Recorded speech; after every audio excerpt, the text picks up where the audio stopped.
周一上午，我们重点关注影响哥斯达黎加各个地区不断变化的天气状况，以及飓风北瑞的潜在影响。根据美国国家气象研究所数据，在经历一个基本稳定的周末之后，预计今天云量将增加，信风将更强。这种变化可能引发分散降雨，特别是在太平洋中部和南部地区。此外，山区和沿海地带将有倾盆大雨。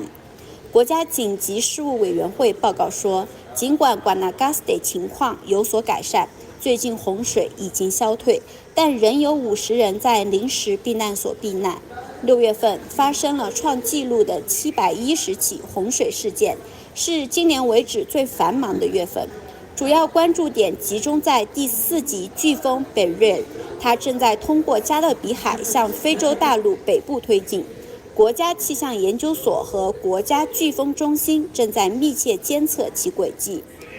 因为它在周3至周5之间可能靠近哥斯达黎加，预计将产生不利天气影响。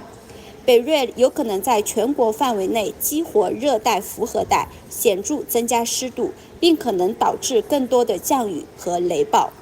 天气模型可以迅速变化。